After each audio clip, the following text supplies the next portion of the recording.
te zien dat hij een kunstenaar wordt. Knooppunt in de 90 heb ik ook aan het begin van de dorp gezien. Met die fietsknop. Serieus? Oh.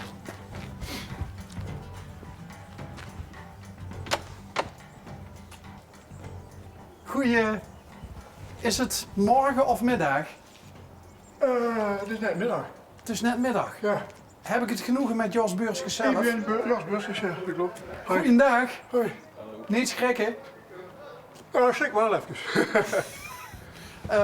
We zien van L1, programma Onderweg. Oh, nou mooi. Kent je het? Ik heb het al eens gezien, joh. Oh, ik toch, als ik zo onbescheiden moet zien, Ja. ik had heel even het idee dat Dali zelf de deur openmaakte. Ja, goed, dat is maar net misschien invullen. Heb je die altijd zo gehad? Nou, altijd. Het is 17 jaar ongeveer. Suze zelden. Ja, mooi nou wel een beetje. Hè. Kunstenaar. Ja, dat moet toch iets anders zijn dan de doorsnee. Het is toch altijd iets, ja.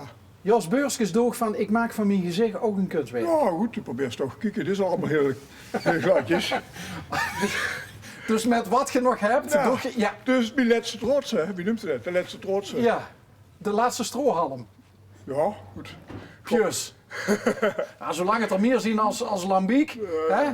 Daarom. Hey, Jos, vertel even, want geluidsman Jo vertelt me net dat voor aan het dorp dat al iets gezien had van knooppunt 91. Ja, klopt. Wat is het verschil tussen 2B en 91 dan? Nou, 91 heb ik mijn atelier en hier heb ik mijn woonadres. En waarom geen atelier toes? Nou, ik heb wel een beetje atelier toes, maar het is een mix, zeg maar.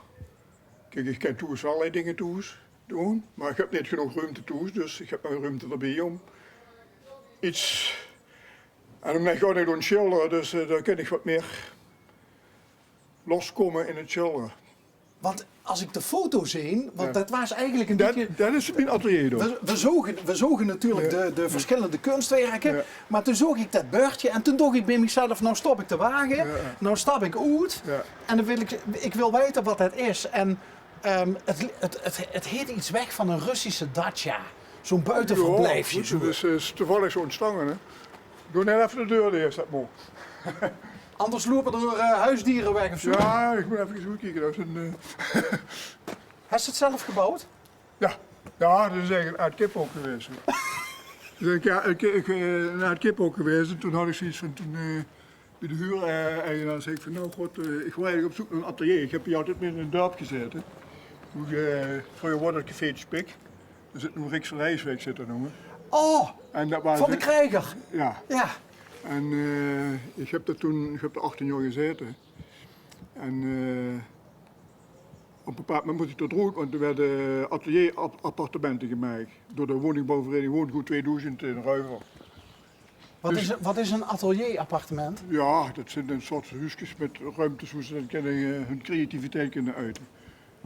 Dat was eigenlijk het idee erachter. Oh, Dus er werd me gezegd op een bepaald moment, nou Jos, je toch, dat we jaar de tijd om een nieuwe plek te zoeken, maar dan moest het niet rood. Ja, dat deed me op dat moment wel heel veel pijn, want ja, ik heb er al 18 jaar gezeten en er zijn toch heel wat leuke dingen en interessante dingen geboren. Ook een mooie plek? Was op zich was een mooi centrum, hè. Ja, ja. Ja. Dus, En hoe ben je toen uiteindelijk in het Kiepenhok terechtgekomen? nou, en toen heb ik een oproep gedaan, die zo van, nou, gezocht atelierruimte, boerenstal, schuur, wij gaan maar niks goed. Ik hoef allemaal te luxueus, dat is nou zo nodig. En heb ik hier in een regionaal blijtje neergezet. Ik zeg, eerst in de betere omgeving, niet te ver weg, want ja, je moet toch een beetje, doen meestal alles met de fiets, dus zodoende dat ik dan even, ja, dan had ik een oproep gedaan en dan hadden 4 mensen erop gereageerd. Daar was dat het einde van. En dat was dat einde van. En ik had eerst bij Kessel, bij het Ver, had ik een, dat had ook best een interessante ruimte. En daar had ik zoiets van, ja, dat is wel interessant. En dan op een bepaald moment belde het op, nou dat er niks, want ik heb problemen met mijn buren. En ik denk dadelijk als je er bezig bent, dat ik er nog meer problemen mee krijg. Ja. Ja, ik zeg, leer van hoe zeg je dan dat ik daar gewerkt heb en dan komen dan de problemen. Dus zodoende dat ik toen zei van, nou ja, goed, dan maar niet. En een paar andere, dat was weer in het centrum ergens, maar ja, dat was toch bij mensen in de garage of zo. En dan denk ik van ja, dat vind ik niet interessant, ik moet toch eens een keer met steen kunnen werken, ik moet kunnen snieën, ik moet kunnen zeggen. Want er zit volgens mij nou ook onder het stuf, Ik hè, zit of nu niet? gewoon in de stof, ik heb net even zitten zeggen. Wat ben je aan het doen? Ja, ik ben in de sokkel aan het maken. Een sokkel. Ja. Oké. Ja. Maar cameraman Rudy zou je zeggen, heb ze keepen, dan heb ze ook stront. Heb ze er veel aan moeten doen. En het keepen ook. Nou goed, ik heb dat zo gemaakt dat het in ieder geval niet als een kip ook doet. Zo. Nee. Tenminste, dat hoop ik dat het zo niet meer gezien is. Maar in ieder geval is iedereen die dat ziet, die zijn wel heel enthousiast. Het is een boeteverblijf. Ja, zoiets ja. Hoe zou je die kent ze die kunst onder één noemer wegzetten? Nou, Want het is wel heel gevarieerd, hè? ja goed, ik vind het, ja, het boeiendste vind ik altijd, kijk, ik ben eigenlijk begonnen in steen. Een beeldhouw in steen. Heb ik verschillende projecten gedaan, binnen en buitenland. Ik heb in China gezeten, ik heb in Cuba gezeten, in Zwitserland, Duitsland, Frankrijk. Gezeten? Ja, gewerkt en gezeten en beelden gecreëerd. En op een bepaald moment kreeg je opdrachten door. Ik had in Cuba een mooi beeld gemaakt en ik kreeg een opdracht in Zwamen. Voor de sporthal, er werd een nieuwe sporthal gebouwd en ja, god, we willen hier een beeld van dit, ja. En dat budget wat er stenen voor stond, dus ik zei, daar kan ik geen stenen beeld van maken, dat is te leeg. Ik zei, maar ik kan ook met andere materialen werken. En ik vond kortenstal interessant en zodoende heb ik dus eigenlijk met de overleg van, nou ja, kan ik niet van kortenstal iets gaan doen. En ja goed, laat maar eens kijken als we wat gaan maken. En toen ben ik me gaan inspireren door de sportactiviteiten die er waren. En daar heb ik dus een kunstwerk op ontworpen. En ineens kwam ik ook al meer in het idee van allemaal met andere materialen werken. En toen ben ik met Kortenstad daar verder doorgegaan. En een paar maanden later moest ik een bevrijdingsmonument voor de gemeente Bezel-Ruiver maken. Dus steeds voor het station in Ruiver. Dat was 2 of 3 maanden later. En ja, dat heb ik dat toen van koper gemaakt en met steen. En zo komt het allemaal los. Ik kreeg toen een bepaald moment bij Solveig-Mier en Mun een grote opdracht om een beeld te maken in kunststof. Ja, en zo kom je dus allemaal in andere materialen terecht. En ja, ja goed, uiteindelijk als je creatief is, dan inspireer je die dingen. En dan denk je van ja, dat zetten we door en dan verwerken we zo mogelijk ons eigen spul. Is dan de charme van Kortenstaal voor dik als kunstenaar nou ook een stuk minder geworden? Nou iedereen iets van Kortenstaal in de hoofd stond als plantenbak of weet ik wat? Nee, dat is niet minder interessant. Het is alleen, kijk, uiteindelijk komen er steeds wat nieuwe dingen even de jaar. En dan denk je van ja, god, laat me gewoon het nieuws doen en dan scheur ik het anders. En, ik vind me altijd, eigenlijk zeg ik altijd zo, ik vind me altijd zelf willen verrassen iedere keer opnieuw. Kijk, ik kan heel veel dingen herhalen en opnieuw maken en ik heb misschien een mooi recept hoe ik heel veel succes mee heb. En dan zeggen de mensen, oh dat willen we hebben, dat moeten we maken. Ja goed, dan ga ik een bedrijfje opbouwen, dan ga ik allemaal van dat soort dingen maken. Maar dat boeit me niet. Dat boeit ik niet. Ja, dat doet me niet. Want als we naar die dame kijken, hè, Ja. vertel eens wat meer over deze dame. Nou, die had in het westen van Nederland heeft die expositie gestaan voor het thema de Madonna's. En daar hebben we steeds eigenlijk op gemaakt op dat thema, de Madonna. En ik vond dit wel leuk omdat ik dan kon spelen met die etalagepop-elementen en met dat aardijzer en dat glas erin. Waardoor toch een soort van een soort object trofee, hoe ze dat begin van de vorige eeuw hoe ze toen met gestart zijn. Picasso is er een groot voorbeeld van. Dus ja, dat heeft me altijd heel erg geboeid. Wel bijn, maar geen arm. Nou, maar goed, ik vind het mooie eraan als je op een bepaald moment dit soort dingen maakt, dan ga je toch al meer die fantasie loskomen.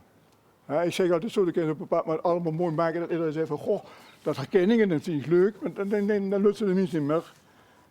Dus een keer lekker nadenken over iets. Dus Bezel is natuurlijk vooral bekend vanwege de draak, Ja. draaksteken. Ja. Maar nou blijkt dus Bezel heeft gewoon ook een eigen Madonna. En bij Bezel ook een Madonna. De Madonna van Bezel. Ja, zeker. En ik heb er nog meer van die Madonna's. Als we naar het atelier zou gaan, dan staan er al een rondom opgesteld. Allerlei variaties. Dus Heeft ze ooit wel eens een draak gemaakt? ik heb ook wel eens een keer draken mee. Is dat als er dan toch een kunstenaar uit Bezel is, dan moest ze een keer een draak gemaakt hebben? Nou goed, ik moet toegeven, ik heb een tijd lang heb ik me heel erg verdiept in het idee Bezel en draakstegen. En toen ik hier in 1981 kwam wonen, toen was je net draakstegen. En toen heb ik ook aangeboden dat ik decor wil maken. Dat heb ik toen ook gemaakt. Ook om een beetje onder de gemeenschap te komen. Want ja, ik ben eigenlijk van geboorte van Zwamen. Ik kom dus van Zwamen ja, en dan, ja, Witswas is een dorpkunst. Dan moest je toch wel even die netwerk zien op te bouwen. Hè? Want toen was toch wel weer de kunstenaar daar binnenkomt. En op een bepaald moment, ja, goed, dat had ze al een beetje een deur opengezet. Ja. Maar daartussendoor gebeuren weer heel veel andere dingen. En, ja, en de draak heb ik eigenlijk altijd toch heel veel van erf willen haaien. Toen ik een bepaald moment deze plek kreeg, die hier nu zit. En de eigenaar daarvan, dat was dus vroeger een kippenboer geweest. En in de loop der tijd af, we hebben elkaar gehoord en dan komen alle ideeën los. En dat was al een beetje een publieksman, dat vind ik het leuk om voor dat dorp. Dus dat was er zelf wel best nog ondernemend, ondanks dat hij met pensioen was. Om toch, ja, bijvoorbeeld hij die bekernenverleg Bezel als voorzitter gewerkt en dat soort dingen. Dus dat had hij best wel een groot netwerk. En toen zei hij, weet je wat we eens een keer moeten doen? Er was net een bepaald moment, was toen het idee ontstaan van de drakenvluchtdag hier in Bezel. Er was toen, ja, de bedrijven hadden zich verenigd en zo je dan zich kunnen presenteren met een product. Ja, en inmiddels, toen ik dat zo deed, heb ik toch eens een keer workshops gegeven, ik heb lesprogramma's gegeven. Kinderen moesten op die manier ook verkopen, dat is hoe je zit. Ja, ik zeg, dat is niet verkeerd. Maar en toen was dat op 28 april. Zeg maar 23 april is Sint-Jorisdag. Ik zeg, als we dat nog een paar dagen eerder doen, zeg, moeten dat inrichten, dat moeten we toch doen. Ik zeg, dan organiseren we een Sint-Jorisdag erbij. Ik zeg, dan laten we jaarlijks terugkomen. Want de drakenvluchtdag, dat zou ook jaarlijks terugkomen. Ik zeg, dan kunnen we dat elke keer met elkaar combineren. Dan richten we één keer een ruimte in. En zo op die manier proberen we dus de mensen ook een beetje te laten zien. Ja, kijk, dat is Sint-Joris. En dat bestaat nog steeds? Dat bestaat nog steeds wel, ja, dit jaar door de... De drakenvlucht dan, hè? De drakenvluchtdag is weg. Oké. Dat is weg. Dat is een jaar of geloof ik, 3 keer. Wanneer is het draaksteken weer? 2024 geloof ik. Ja.